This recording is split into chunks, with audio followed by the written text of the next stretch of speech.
Well, thank you once again for joining me. I am Sonia Barrett, and you are tuned into Inner Bridge Radio, where we cross the bridge into the unknown. We raise questions about the nature of reality and seek to discover a world of possibilities. We step beyond the collective comfort zone. And I do believe that it's Tuesday, at least here in the United States. It's Tuesday, July 23rd, 2013. And again, because this is our third show of these new shows, I want to welcome the old listeners and new listeners. As you know, Sovereign Mind Radio is no longer. It's been changed to Inner Bridge Radio. I felt it was appropriate for my own changes, and so I changed the name. So here we are, Inner Bridge Radio. I'm very excited to bring you a fresh new show with more amazing guests, as we will see today. Now, I'd like to thank a couple of our sponsors, which is Lady of the Lotus Botanicals. And I use their products, as I said before, artisanal, 100% handcrafted botanicals, rejuvenating body oils, longevity teas, aromatherapy spray blends, blessing oils, blessing water, body misters, and flower essence readings. Lady of the Lotus creates unique artisanal botanical treasures for personal wellness and transformation. And you can visit the website. It's ladyofthelotusbotanicals.com. And when you visit the site, now you're hearing me read this information, but I keep saying this is different. I think most of you know me. I do different, not mundane. These products are completely different than the run of the mill. These guys are just very, very aware beings in terms of really how to utilize the frequencies in these essences and really create amazing blends. And it's all done with a tremendous amount of love. So go ahead and do give it a try. Also, we're sponsored by Reality Bridge Magazine, also another transition. Reality Bridge Magazine, originally, once upon a time, there was Sovereign Mind Magazine, and that is no more. It hasn't been for a little while. I created Bridge to Health Magazine, which was to sort of support the film, The Business of Disease, and I wanted to incorporate other things beside health articles, and so I created Reality Bridge Magazine very recently. And so when you open it, you'll see on one side it's Reality Bridge Magazine, and the other side it says, Bridge to Health. Great articles, great information, very cutting edge, very edgy. So definitely check it out. It is free to read. You can read it online. If you want a copy, you have to subscribe, but you can read it online. And also place ads, because that will help to support the film. So please do check out all of the information that's there in terms of advertising as well. And the trailer for the documentary is up. It was finally was released just less than 5 days ago, I would say. The Business of Disease, thebusinessofdisease.com is the website. And please like us on Facebook. Also, leave comments on YouTube. It definitely is. It says The Business of Disease, but as you will see from the trailer, it's very cutting edge, which really coincides with what we're going to be talking about today. It's just a new day of understanding more about the technology of the body, who we are, and what's possible. And that's really what the film is about. Just being responsible for oneself and really journeying into ourselves and becoming more of who we are, or more of what's possible. So please do be sure to visit the website and Facebook and Twitter and YouTube. And my website, spiritinformed.com, which has all three websites. We integrated it all into one to make it easier. Instead of all these websites everywhere, it's one login, so it's spiritinformed.com. There you will find the magazine and the radio show archive and my regular information, my work and articles and so on, all in the same website. So let's see. I normally for the last couple of times, I sort of picked out some information, scientific information that I would run into and kind of want to share. But I think today we're just going to go right into speaking with our guest. And so our guest today is Dr. Janni Lloyd, MD, author of The Fun Way of Physical Immortality Philosophy. Very excited. A lot of people are really excited to hear what she has to say, and some of you may have already read or maybe heard some of her interviews, or read her book or know about her work. But I was very excited to hear about her. Somebody sent me an email a few months ago. As a matter of fact, I think it was several months ago. It's been a little while, in reference to, what I talk about, and they say, "Have you ever heard of this lady? You've got to hear her because she's saying what you're saying." So that was really interesting. That was really very nice. Just briefly, because I love this. This comes from, I think, that very first chapter in her book. But I really love this, and I want to read this. You saw it in the invitation that was sent out, but I want to read it because I love it. Take some deep breaths. This is from Dr. Janni Lloyd, from her book.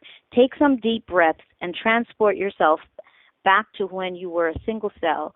That single cell had all your DNA, genetic material. It was your primordial stem cell. It then divided into trillions of identical cells. The awesome life intelligence that is you then orchestrated some of these cells to switch off certain parts of their DNA and become liver cells, brain cells, fingernail cells, skin cells, kidney cells, and so on. And then the life intelligence arranged them all in order for the baby you to grow. This miracle of life is beyond words. Wrap that baby you in a beautiful rainbow as it appears in the world. Now transport yourself to the you of today, of this moment. That is awesome divine life intelligence. That awesome divine life intelligence is still within your body, orchestrating your health. And of course, it goes on and on. But anyway, without further ado, without dragging it out any longer, I would like to welcome you, Dr. Lloyd, to Inner Bridge Radio. Thank you so much for coming. Thank you, Sonia. I'm delighted to be here. And yes, I'm delighted to be talking to your listeners, and I hope they're wrapping themselves up in those rainbows and realizing how miraculous they are. Yes, and of course you asked that question, is physical death becoming a choice? And I love it. And you know what I think is fascinating is a few years ago, before, let's see, maybe about 7 years ago, I really I don't remember hearing much conversation about this at all. And I remember I was getting ready to finally release my book, and at one point, years back, I thought, God, should I come out with this yet? And it was so interesting. I still get very excited because when we begin to shift how, what our perception is, suddenly this world opens up and more of that information starts to come your way, That's right. And that's what happens. Suddenly I'm hearing it in different places now. And so anyway, I'm very excited. So if you would begin, we know that you're a medical doctor. If you will probably just tell us a little bit about yourself and maybe just sort of take us to what triggered you? I don't know, it could be in your childhood, Yeah. it could be later on. What triggered you to this realization?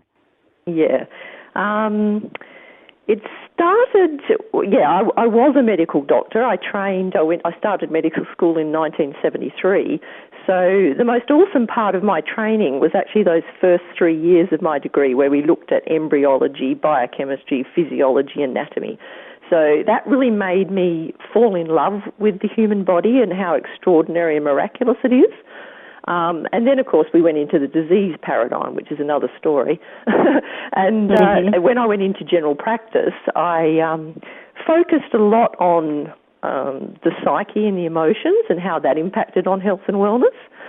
And then around about the late 80s, I started to open up to my own spirituality and read Wayne Dyer and Deepak Chopra and realised that there is a lot more to the human being than I had realised. And then I started to meditate, and I'd been meditating for close to a year. And one day I had a spontaneous Kundalini experience, which opened up quite a lot of insight within me. So that was 1992, which I know is a significant year for you as well. Mm-hmm. Oh, yeah. One of your interviews recently. So October 1992, I had an inner awakening to physical death as a choice, and that we need to balance our male-female within, and that we are basically going into a heaven-on-earth time for humanity. So I was still a practicing medical doctor at that time, so that was quite a bit to integrate. And it was an interesting journey, and I left medicine probably about a year after that and felt that I needed to go into the alternative realms, and I chose Aurosoma colour therapy to be that vehicle, which was absolutely beautiful, and it allowed me to use a lot of my understandings of the psyche and the emotions through that as well, and bringing in the spiritual dimension. And so I did that for another 10 or 12 years or so. I did at one point do a year or so of combining medicine with that, but I found it wasn't me, and I needed to just go completely alternative again. And in the last several years, I've been just lecturing on healthy life extension and physical immortality philosophy, and have given away the one-on-one consultations at this time. So that's how it all unfolded, but it's been an amazing journey. From that time in 1992, it was like, whoa, because I'd never read anything about this potential. And then, of course, within weeks, the first synchronicities started to happen. I was led, a friend of mine led me to Sondra Ray's book, How to Be Chic, Fabulous and Live Forever. And the synchronicities haven't stopped since then. So as you say, once you open up to that new possibility, the universe brings you many, many avenues of expression. And there have been lots of people throughout the time that have actually looked at this potential, and I believe many of them have actually achieved it. I've had a lot of contact with a man called Robert Kuhn, who opened to this in 1967, and he thinks there's probably been about 10 to 20,000 immortals throughout history. And the thing about them is that they are non-hierarchical, and they know that we as individuals will find out this understanding when we're ready, and that humanity wasn't ready. But a lot of people seem to be ready now, and more people are awakening. So it seems to be a time that over the next several hundred years, more and more people will open to this potential and probably achieve it. Yes, absolutely. Very exciting. I know, 1992. What an interesting year. Yeah, it was gangbusters for me too. Yeah, it was really something else. And it never stopped. You're right. The door just opened wider and wider. Yeah. Oh my gosh. But I think what is wonderful is that, as I said, once upon a time, you would have been probably laughed right out of town with this, but people are just so excited. And I think you find the same thing too, where there are people that are thinking that, but they've not wanted to say anything because they're scared they're going to seem a little flaky. Yes, it's many people are saying to me things like, oh, only last week I had the thought maybe mortality is becoming optional, and then the week later they're talking to me. Things like this. It's amazing. It really is a snowball effect at the moment, which is really exciting. Mm. Right, absolutely. Now we can really start seeing how we do drive our reality, because we're changing, and because of that, everything else around us is sort of we're co-creators. Yeah, absolutely. We always have been. We always have been, but I think that we are, and that's the big difference. And we have input into what we choose to create as well. So it is a very exciting time, much more empowering. Oh, absolutely. Now, there is a quote here that I really liked.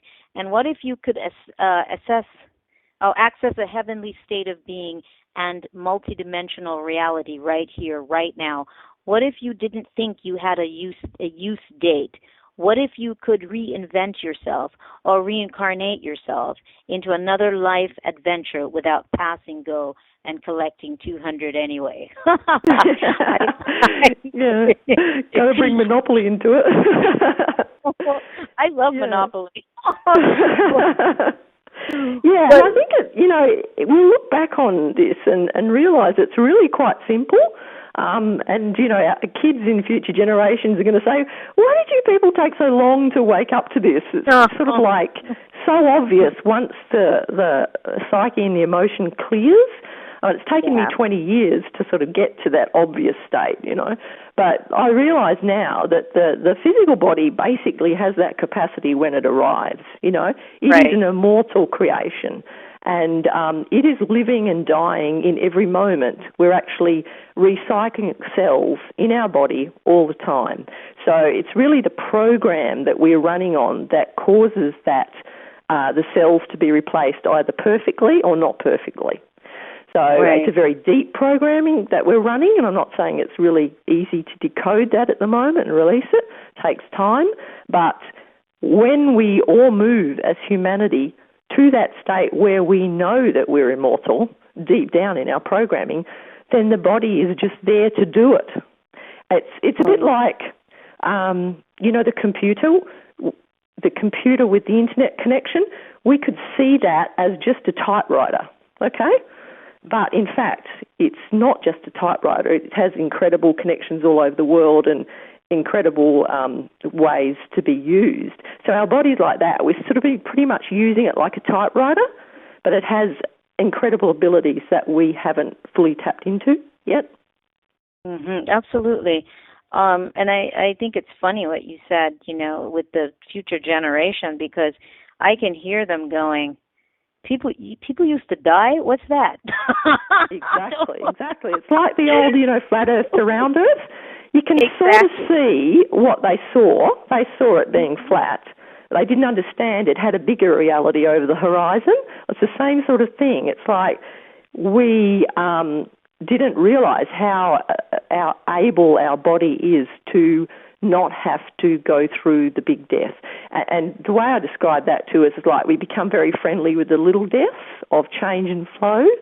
And, you just take yourself back 80 or 90 years and people just lived out one life. They had one career, one spouse, and basically died.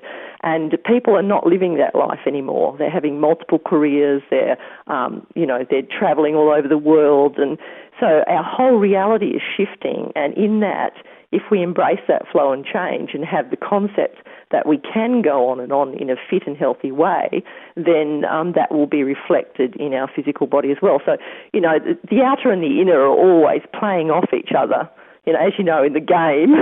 I love how you call it a game because I often call it that too. Yeah, so we've been playing the physical death game, but now we're moving into this game of physical death is optional. And the other thing I like in it too is like we're going from the horse and cart to the automobile. So there's nothing wrong with the cycle of physical death and coming back in and reincarnating and all that sort of thing. But, this pathway of physical immortality philosophy and moving into a state of grace actually makes the journey a lot smoother and easier and gentler and has many advantages.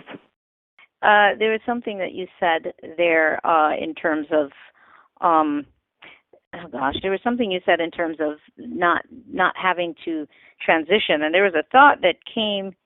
There's a thought that came to me, and then that thought just went right out the door. But it is, sort of. Happens, doesn't it? It'll come back. But I think what's interesting is, and this is not to bash the concept, because as you said, I refer to it as a game, the whole experience as this amazing game that we're playing.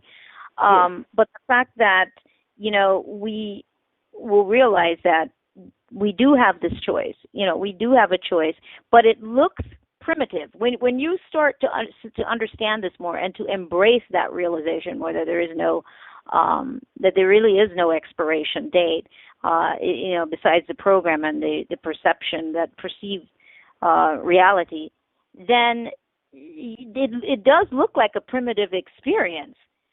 Yeah. I think we will look back on it as being just that, because people need to start telling their bodies and their whole consciousness that they have to die from about 25. As a general practitioner, I had people that were just 25 saying to me they must be getting old.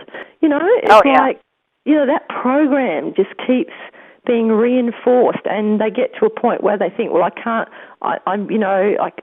start a new project, or I can't do this because my body may not stand up to it, or my life's almost over, or this sort of thing. And it's like this choice is not just made in that last few years of a person's life. It is layered on for decades before. But also, when you look at what I've looked at too, is the fact that when you say somebody's 80 years old, and then you look at the vastness and the vastness of existence, it's like not even you can't measure it. It's not even a speck in time. That's right. It's crazy. So, we say 100 years old, and I'm still thinking, I'm like, gosh, that is nothing. It is absolutely nothing.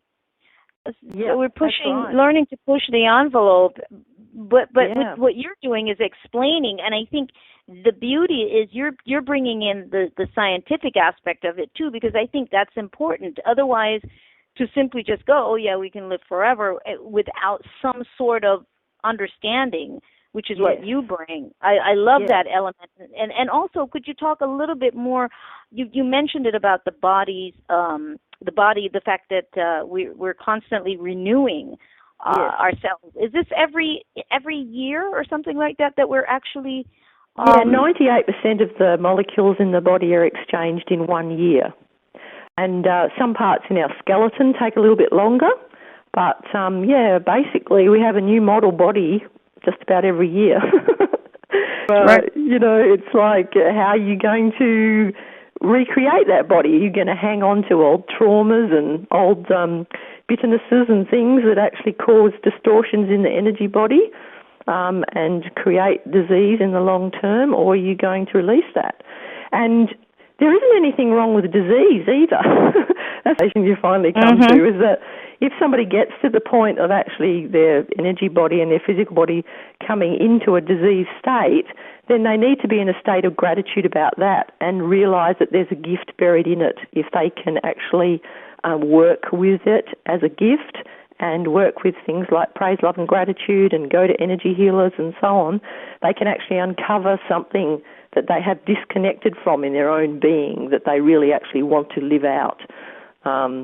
What's an example? All right, a lot of people that, develop cancer in 5 years, if they survive, they'll say things like, I'm so grateful, almost grateful now for the illness because it caused me to leave my job, to start playing the piano, to, spend more time with my children, to start travelling, all of that.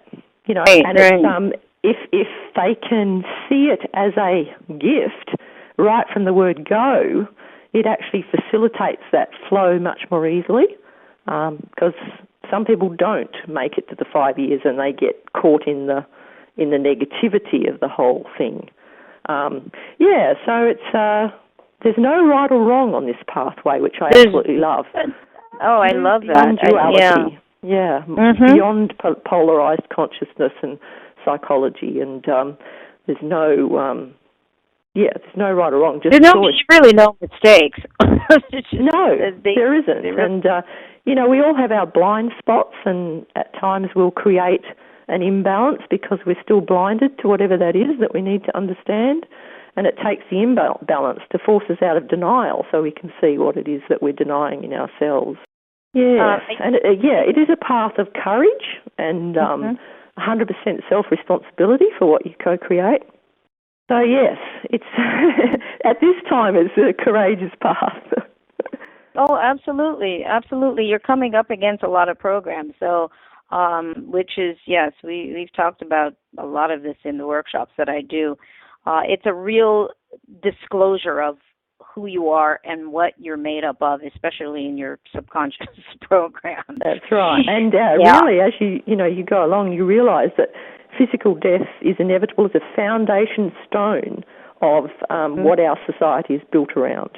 We're actually, overturning a foundation stone. So it's a powerful realization, and it can, as you say, butt up against a few walls of people's comfort zones.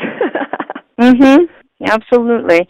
But I think too what's great is, speaking about this renewal each year, this is a wonderful way to celebrate your birthday now. To me, that gives, I think, meaning, even more meaning, as opposed to celebrating, one more year. Oh, I'm so glad, thank God I live one more year. But to be able to change that, and I think celebrate this renewal.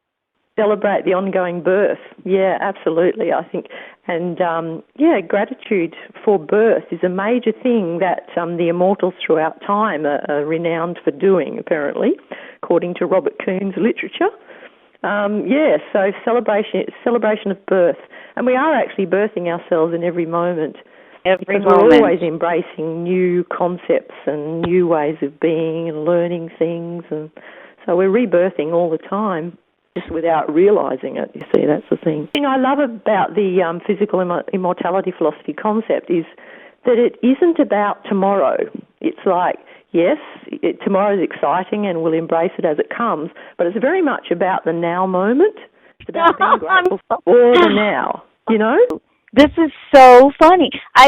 When I was interrupting you, that's what I was going to say, and then now you said it. That's right. Yeah, and it's like you realize that, one of my friends uses the term the forever now moment, and it's like that. You're in the now moment, but it's actually timeless and just spreads in all directions. And it's like learning to dance with the now and the journey. So there's no either or. It's like a lovely dance of being totally happy and contented in the now, but also happy for the flow to occur to the new now. So you don't have to choose one or the other. And that's what's happened with a lot of religions and spiritualities in the past. They've either been focused on the now moment or they've been focused on heaven will come sometime in the future. So you actually create your own personal heaven in the now moment, also embracing the concept that humanity as a whole is just going through more and more states of reaching that heavenly state where we're all flowing harmoniously together and will be a peaceful earth and all of that sort of thing. How long that will take to unfold, we don't quite know. Hopefully it'll be within the next few hundred years that we're all able to live in a state of peace with it. And that comes often between that peace between matter and spirit concept, because we've seen them as separate, but realizing they're actually one is part of the immortal concept as well. Right. Every moment is now. So, and then I think with the whole idea of time, I think once you really start stepping into this understanding and really embrace it, and you really start owning it, I think you stop thinking about how long anything will take. That's right. Yeah. You're just being. You relax into eternity. It's so lovely because, you have a goal, but you're not breaking your neck all the time to try and reach that goal. You can just relax into it. You just keep flowing with it and it will happen.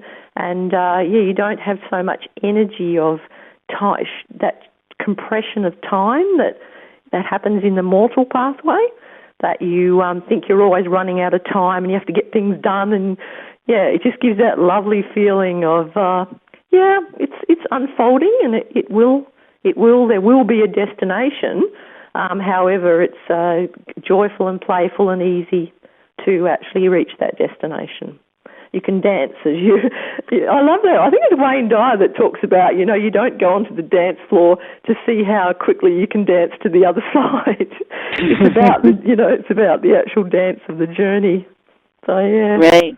Yeah, just being in it, just being in the dance. And I think like so many things that we do in our lives, you accomplish something, but even when you accomplish it, you don't realize it until you suddenly realize that you're doing the very thing that you've been wanting to do. So I think you just sort of end up being there, being wherever it is, being there. And it's not, oh, wow, suddenly I'm here. I think you're just moving into that kind of evolution. Yeah, you get rid of the striving, and you've always arrived, sort of thing. And, exactly. But that's not without the icing on the cake of having things develop as well and achieving goals, but without the angst of all that. So it's a lovely state of energy, which I'm in a lot of the time, but certainly by no means all the time. It's sort of like you flip in and out of paradigms a bit still. Oh yes. I think it wouldn't be kind of feels silly now using that word realistic, but I think that we have to acknowledge that flip-flop and all the challenges that do come, and so people don't think, oh, you're just up in the clouds all the time.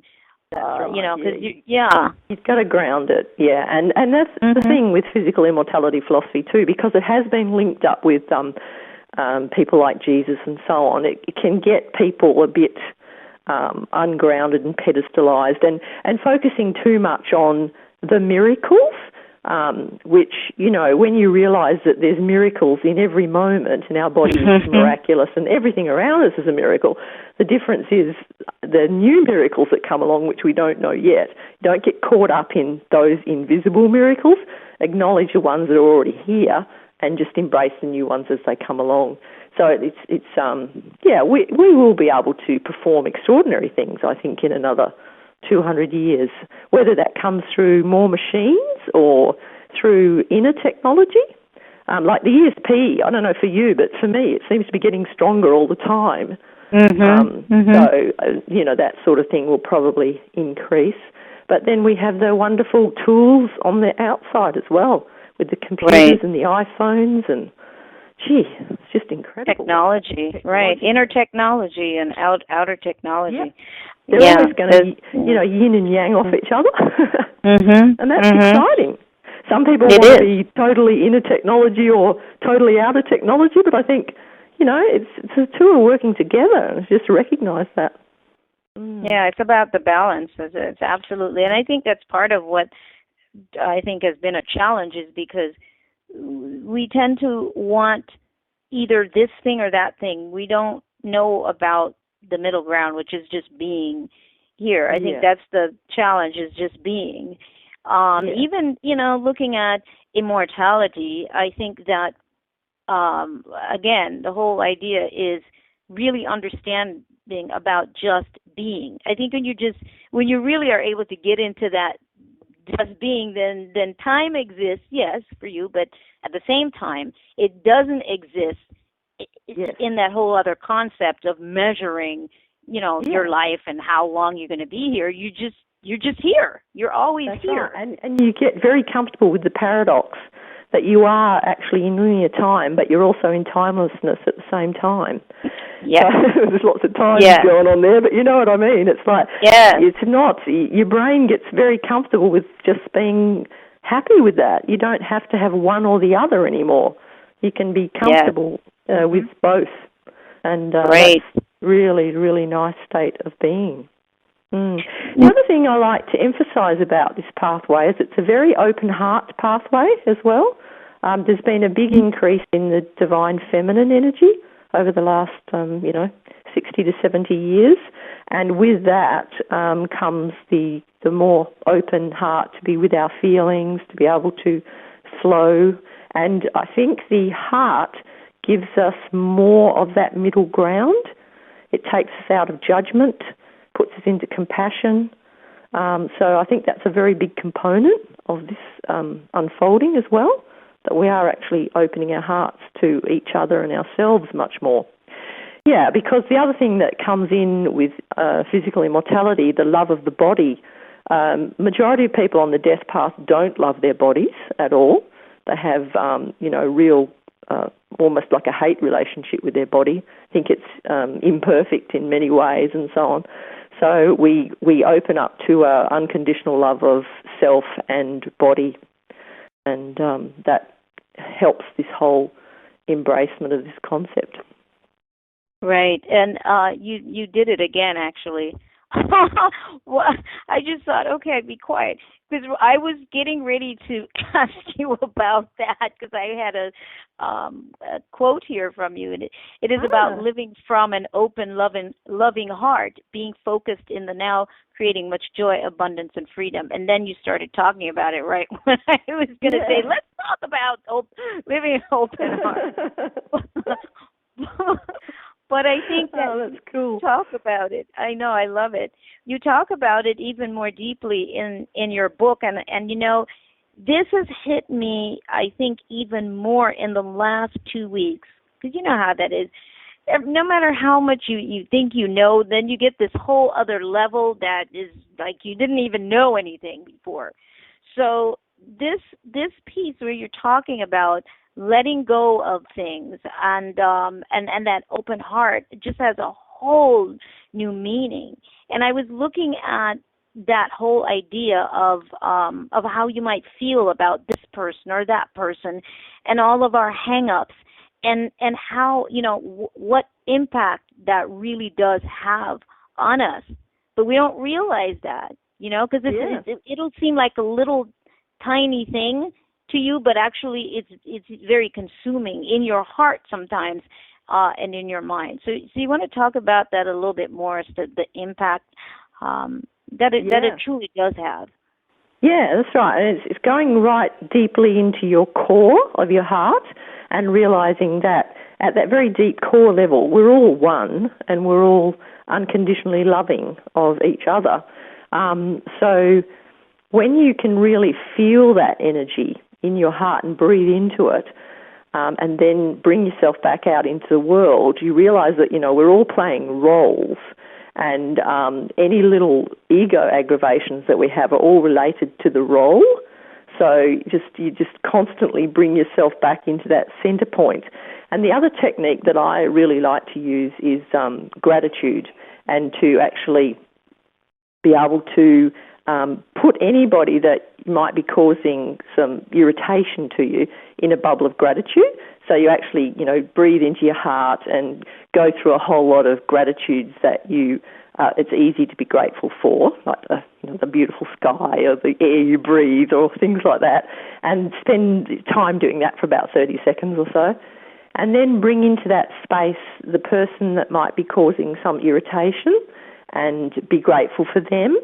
And then if you do that consistently over time, you'll realize that they're actually reflecting a part of you that you're not actually fully comfortable with, that might actually be in your shadow side. And so you find that you will be able to reconnect with aspects of yourself that you had let go of for societal reasons or family background or whatever. So they are actually giving you a gift. So once again, every time you do that and you see that, which I've done over the last 21 years, it reinforces this thing of, it makes that stronger, that feeling of unconditional love. So it's very powerful, and it's just such a beautiful way to live. Yeah, that gratitude thing though, and then the ego aspect, to really begin to notice yourself.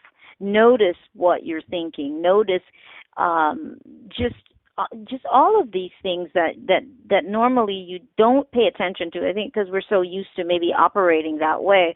When you really stop and start examining, this is what I started doing with myself, and it was like, oh, okay, so there is maybe this thing over here to let go of. And I think what you're saying is definitely, if people open up to that and really are truthful with themselves and go in and examine and just feel, they will see that maybe I am hanging on to this little thing over here about this person, or whatever the case may be. Yeah, exactly. One thing for me was I was, guided mostly as a child into the left brain intellectual model. And when I had my children, I started to open up to my creative side that I'd sort of given away. And, my children in particular, and some others around me that would be in that sort of creative zone would sometimes irritate me. And so I started to use the gratitude and so on with that. And, of course, slowly I started to really give my own creative side that same equality as my logical side. And, of course, started to sing and dance more and write my book and all of those sorts of things. So it's given such depth to my life by doing that gratitude. Opened up parts of myself that I had given away because I thought I couldn't be that to survive. It's related to the survival path of the mortal realm. Mm-hmm. Right. Yeah, so, it just gives you more and more ability to live all aspects of your being. Absolutely. And also the fact that each organ, all of our organs, they seem to house certain kinds of emotions, certain kinds of, feelings. Why maybe somebody might have an illness in the liver or in this area, in that area. And to really begin to, look at, maybe not just necessarily look at the organs per se, but maybe, for example, if you're having digestive issues or whatever the issues are, just start looking at your life in terms of you and other people and your feelings and your irritation, like you say. And that could very well be, and that's what kept hitting me in the last couple of weeks, because those things could be that simple that if you get rid of that, it may go. And I even prefer to use the terms now embrace, because getting rid means we always want to cut something off. That's true. Embrace and say, okay, there's a gift here. If I can uncover the gift here. And Louise Hay's work is amazing. Have you read any of her work? I know who she is. I'm aware of her. She's done that amazing book, You Can Heal Your Life, and she actually goes into all disease patterns and various parts of the body and what we might be holding if one of them's out of balance. And really, really wonderful work. It's only a guideline because everybody's pathway will be individual, but brilliant guideline, and just opens you up to this potential that your body is your friend and wants to work with you and dance with you. Doesn't want to just store all of this ego, bitterness and anger and things like that. It wants to actually blossom and flourish by you reclaiming parts of yourself. So you're not really, sure, the other person's going to benefit from your inner work, but the main beneficiary is yourself. It's amazing gift. Yeah. And that's because we're all one, and when you really get that, you realize how that helps you as well as helps them. Right. That's a very, very powerful realization to come to. Very, very powerful realization. So, and, I don't know if you're familiar with Dr. Cloutier Rapai. No. He wrote the book Culture Code. He's a psychologist. He's a psychologist. No, I don't know, but tell me. Yeah. No, what I remembered is when I interviewed him for the film, there was one thing that he did say, which definitely goes in line with all of this, and he was saying that science is really, or maybe science, is sort of really waiting on, maybe that's not the word, but we're the ones that are determining what we are allowing science to discover. He says, because if we decide that we can live, for 200 years, he says, then that will be the case. And he says eventually that will happen, where people start to understand that that is a possibility. But he said in the experiment that they did, when they asked people, would you like to live 100 years? And then they go, yeah, sure, that would be great. But then when he said, when they said 200 years, then people go, why would I want to do that? So I think is what you said in the very earlier part of it, is that people see sort of this one-track, one-dimensional possibility for their life, and so they think it's just going to be more of the same thing. Yeah, that's right. Yeah. And, when you just look back on the last 100 years, there's not going to be more of the same thing because we've had enormous advances. And I often write about, why I want to be here for 500 years, so I'll give you that sort of concept. The first thing is I love travelling, and I love nature, and I love meeting people from other countries. So I've only been to 9 countries, and I've been here almost 60 years. So, I've got a lot of countries. There's about 230 countries in the world. So same here. That is huge, just to do that alone. I think that would take me way more than 500 years. I would really like to be here when the Earth is completely peaceful and experience the Earth with that, that everybody is living harmoniously together. I think that would be so awesome to see the Earth in that space. Things like travelling to other planets, that might well be happening within the next 500 years. That would be exciting, to go holidaying somewhere else, Alpha Centauri or something. Oh, sounds so good. And teleporting's another thing that quite fascinates me. Yeah. It would be so cool if I could have just teleported over and had coffee with you and done this interview, It's it's awesome that we can do what we're doing now anyway with the technology that we have. But to be able to teleport would be awesome. So they're just a few on my list. Yeah, just a couple of things. Teleporting would be a big, I'm looking forward to making that happen, because I just, going to the airport, I'm just kind of not a big fan.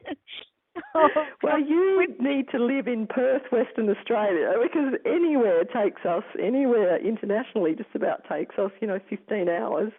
So, it's a big, long trip at this stage. Yeah, it is. And, and it's interesting because, as I mentioned before, I think there's many people that probably have this feeling.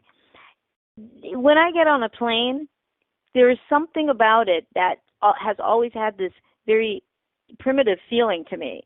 Like, this is, like I'm back in time with dinosaurs or something. I feel like there's something else, as I'm moving much faster, but I'm experiencing this, horse and buggy, thing, which I'm sure that's going to happen in years to come. It'll be the horse and buggy. It will. The other thing I think is worth reflecting on is that in the last 100 years or so, we actually have doubled our average lifespan, which a lot of people don't sort of really think about. But, we were dying at around 40. The average lifespan was 40. You got the occasional person that went past that. But, and now we're going to, mid-80s, and it's increasing exponentially at the moment. It's just getting more and more longevity. So this reality is here. Life extension reality is here. So, and that's another thing. People want to know how to make it more healthy and more quality of life, because we are living much, much longer in general, especially in Western culture. I'm talking mainly Western culture here. But, there's a lot of it happening already. So, And to be 80 and looking great. Yeah, that's right. Oh, that's the other thing I love about the internet and Facebook and so on. It pops up these people that are doing amazing things. Like I saw the a competitive bodybuilder this morning, 77-year-old woman that looks just amazing. So, you know, and there was this dentist recently that I saw that started bodybuilding only 6 years ago, and he's 93, and he's got these amazing muscles. And as he says, he's sculpting his body anew all the time at 93. So, yeah, it's like we've now got people that are doing a lot of this stuff too because those barriers are going off the psychology and the emotions. They're starting bodybuilding at 87, you know? It's brilliant. Right. I know. I love it. I interviewed a gentleman for the film that's 111. Yes, but he's right. He's an herbalist, and he's in really pretty good shape. I mean, he walks under 2 miles, a little under 2 miles every day. But he really believes in living like this, though, and he says that, you know, well, for him, his goal is to live at least another 25 years. Yeah. So you see that we're pushing those boundaries for sure. We are. And another thing I've written elsewhere is, you know, if we've doubled our average lifespan in the last 100 years, well, another doubling in the next 100 would take us to 160. So, you know, even just contemplating that for a lot of people is interesting. Changing the collective belief system, I think, is definitely what's going on. And the more each of us push the envelope with it, the more, you know, we send a ripple. And I have always felt that. I've always just seen that. The more you forge ahead, even if there's nobody else in agreement with you, the more it starts to push the envelope. And that's what I've seen. Yeah, yeah, absolutely. And I've read quite a few words of people through time as well, like one of the Bacons was a renowned scientist a few hundred years ago, and he was, you know, wanting for people to look at life extension, and basically the ultimate goal, he was saying, was physical immortality for the whole of the race. So his words have carried down through hundreds of years, you know. I think that's so exciting. I think that there have been these sorts of thinkers throughout time, and they realised that that was one of the ultimate desires, and they were willing to claim it. And I think that's another thing. A lot of people feel nervous about claiming that, you know, big dream. That's true. That's true. Yeah, they feel, I'll be thought of as an idiot if I say that. And I think we need to start claiming those dreams. Yeah, there's a wonderful fable called something about the dragon, The Fable of the Dragon Tyrant by Nick Bostrom from the Futures Department at Oxford University. And it's this fable written about how we are reaching this time of this potential being really something we can grab hold of, even scientifically as well. And it's the way he's written it's brilliant about our psychology and how we need to really be brave and to claim it. Yeah, so. And you mentioned several people actually in your book, people that I've never even heard of, that are actually writing about this. One is Herbie Bowie, Why Die? A Beginner's Guide to Living Forever. And then the other gentleman that you mentioned earlier. Robert Kuhn? Yes. Yes, and his book. Yeah. So there are these books there. Yeah, lots. You'll be surprised. In one of Robert's books, he's got a bibliography of about 100 books, and most of them I haven't even read. And a lot of Robert's research was done before the internet as well, so amazing. Yeah, that's awesome. And even there is one book, I'm not sure if you've ever heard of it. It was called a series of books, Masters of the Far East. Yes, Life and Teachings of the Masters. Yeah, I like that book by Barrett Spalding. Yeah. We don't know whether it's fiction or fact because there's some debate either way. Whether he actually went there. Yeah, it doesn't matter. It's a brilliant series of books anyway. Yes. It's opening up the possibilities, completely opening up the possibilities. It's exciting to see more and more people on YouTube now too. They keep popping up everywhere talking about their understanding of physical immortality philosophy as well. I think everybody will have their own viewpoints, and we're creating a new conversation around it. And there isn't really any right or wrong. It's everybody's path to walk individually. The point is that it's coming up. The point is something. We're taking down that barrier, that belief system on a collective level. I think that's the whole fact is that is happening. Go ahead. Just we're giving each other permission almost to entertain the concept. And as that happens and we network more, it becomes stronger and stronger for everybody. Right. And one of the things you do say is about affirming every day that life is easy, joyful, and fun. You want to talk about that as well, the significance of really affirming things with the belief anyway. Yeah, because one of our program beliefs is that life is hard and struggle and tough. And while we're in that mindset, that's what we produce.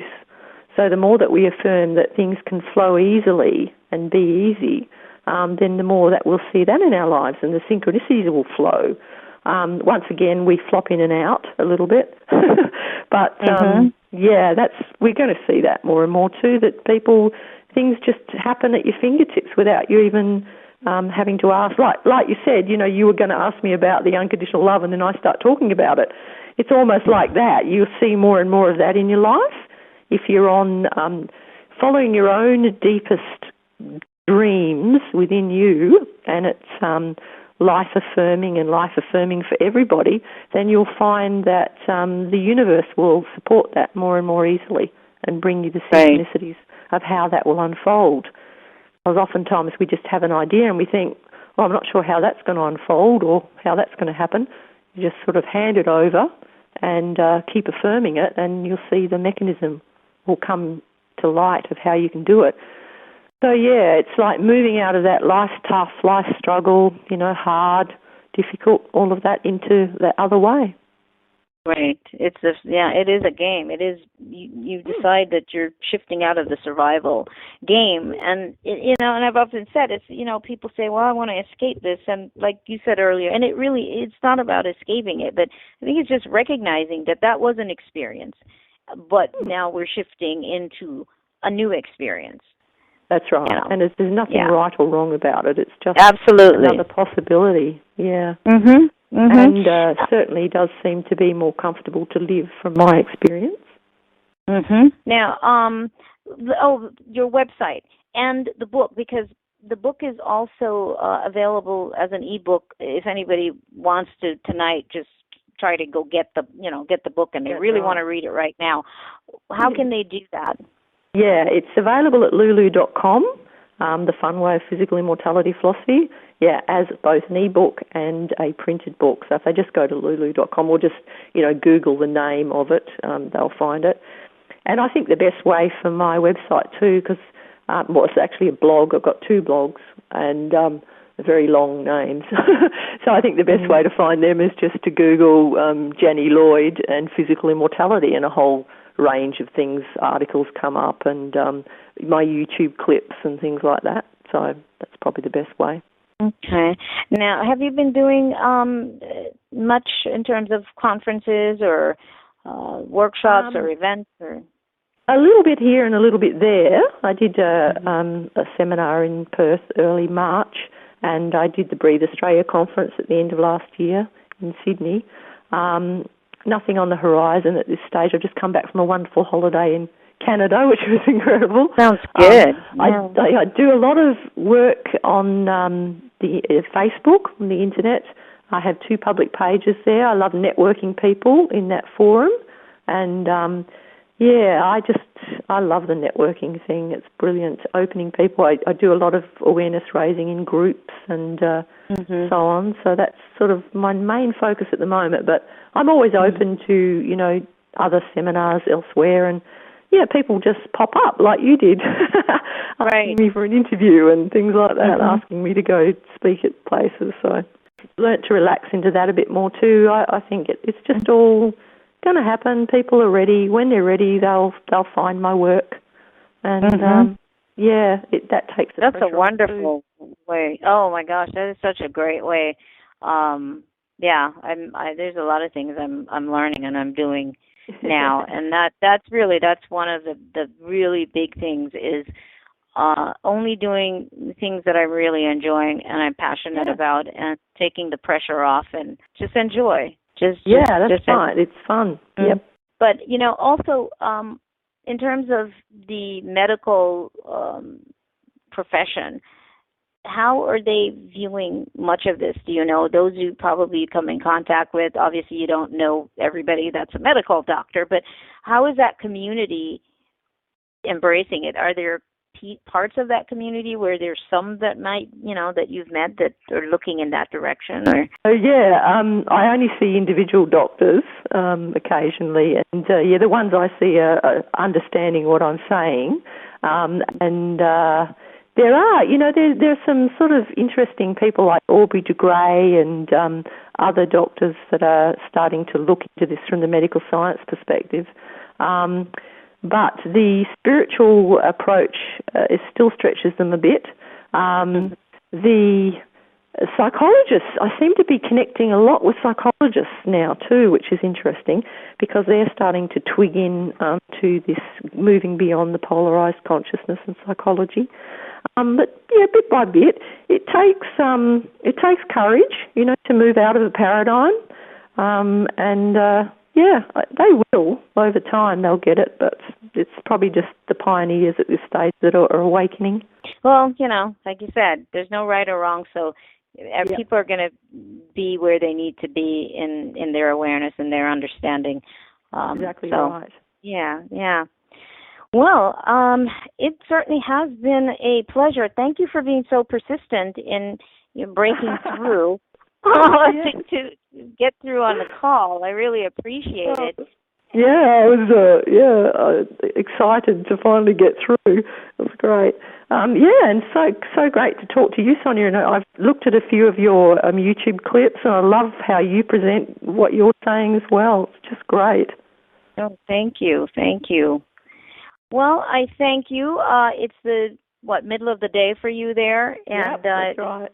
Yeah, it's after 8 here at night. At least in California, anyway. It's after 10 for some people. But thank you so much, and I will definitely connect, further. And yes, I'd love to keep in touch. Great. Oh yeah. Thank you so much. Thank you. And to everyone else, thank you so much for joining me, and of course those who will hear this interview in the near future, which is in a few days.